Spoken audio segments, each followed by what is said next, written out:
What is up, my YouTube people? It has been a long time.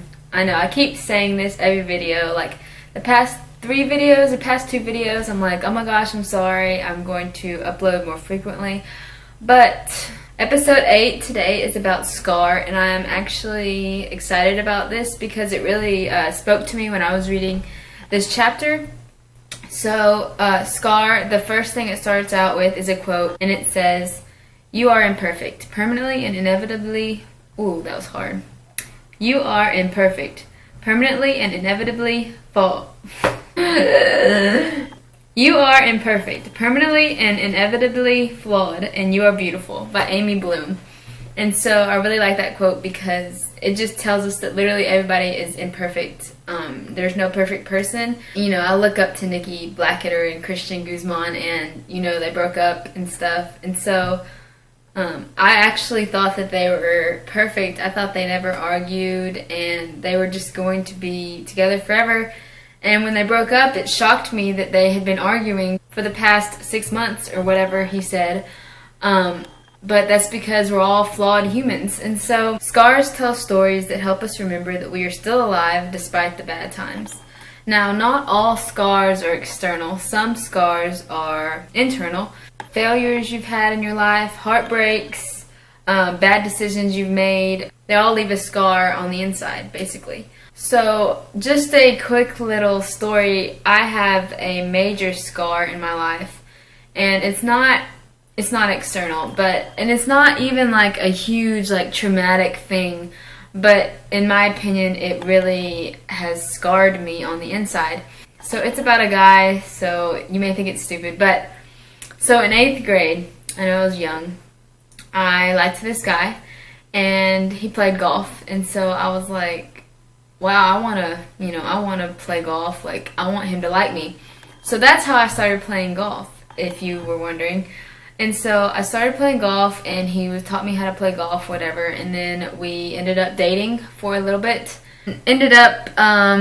He'd been cheating on me. He was a grade above me, so he was in 9th grade, but he was cheating on me, whatever. So he was like a player, obviously. So fast forward, 9th grade, I met another guy. He was really great, really good guy, Christian, just very in love with the Lord, and it was a really good relationship. We dated 1.5 years, 2 years. Everything was fine. Nothing was like, bad in our relationship. So then the other guy, the guy that plays golf, he came back to me and he was like, I've changed, take me back, I miss you, all that crap that, guys tell you, players tell you. And so what did I do? I, took him back. This was in 10th grade now. So I took him back and ended up when we were talking or whatever we were doing before we were dating, he ended up cheating on me again. And so that was the end of that, and I had lost the good guy and the bad guy, and so that left a scar on me because now I have major trust issues. John and I, we've been dating for 2 years and almost 10 months now, and I still have major trust issues. It's because that whole situation is my scar. He has caused me to have trust issues, and so that kind of affects my relationship now sometimes. And I also have trust issues with friends. I try not to get too close to friends, I guess, because it seems that they always leave or something always happens where we aren't friends anymore. So I try not to have a big circle, and so I choose my friends very carefully. So that whole thing has left a scar on me.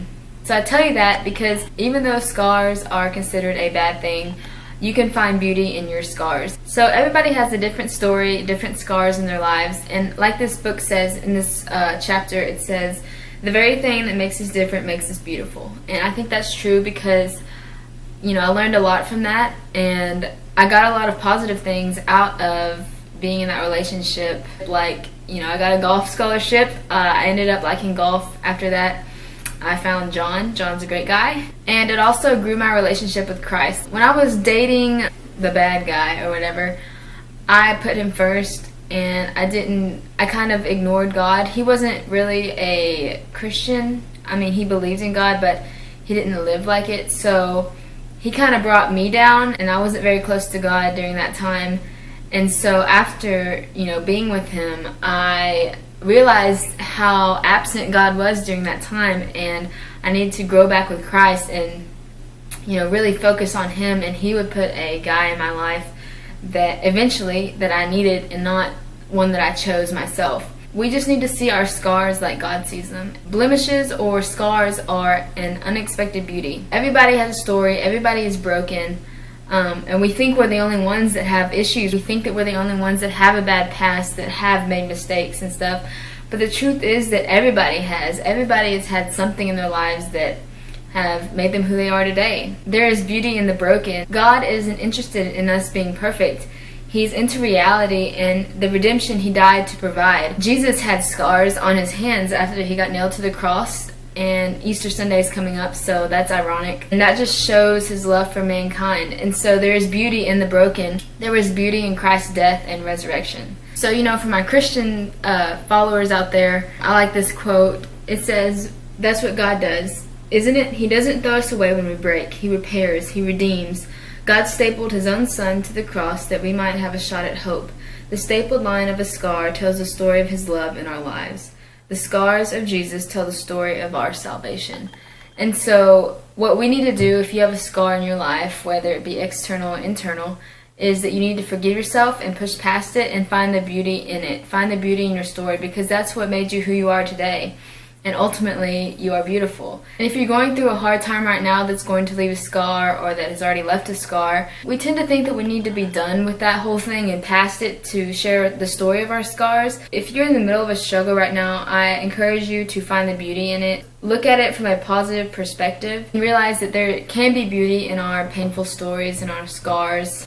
And so that's what I wanted to leave you guys with today, just to find beauty in your scars and beauty in your past. I hope you guys enjoyed this talk. I will talk to you next time. We're almost done with the book, and I'm ready to get back to vlogging because I really miss talking to you guys. I'm not just talking about this, but talking about my day and everything like that.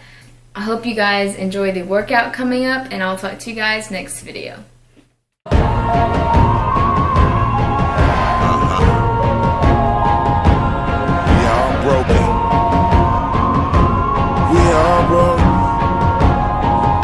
Just a bunch of broken pieces, yeah.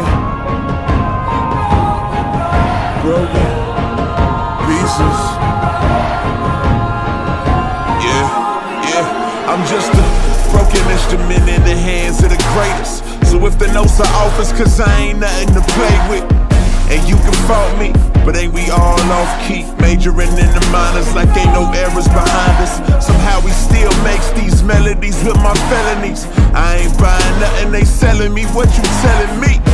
Broken pieces acting like we ain't crap. Then we all messed up and can't no one escape that. We some broken people, came from broken homes. Broken hearts inside of a broken soul. Alcoholics to addicts, English African Arabs. Ain't no riches to fix it, you still broke when you have it. If you ain't breaking bad and you still chasing a habit, it ain't no wonderland, so we still chasing a rabbit. Ain't a soul on the planet that's better than another, and we all need grace in the face of each other. What's up? Pieces on the ground, I shattered all the dreams I thought I found. Can you put me back together? Need your grace for my flaws. God, I'm broken in this mess I made. I need you to restore me. Look, from heaven we all small. Can't nobody buy a ticket, you better have will call. That reaper he will call. They hurt just like me, work just like me. Lust of the flesh, the pride of life, they flirt with like me. Regardless of our money, we all broke together. And if we don't swallow our pride, we gon' choke together. Tryna hold on to our lives with these clumsy hands. Fell off the wall of purity doing that Humpty dance. Forget the king's horses, forget the king's men. The king is coming to put us back together again. Been fighting since my daddy left, fighting for approval. Think I don't know, trying to get this world to love me is futile. We Tyler Durden won't bear the burden of being less than what we were made to be, like being what they suggest.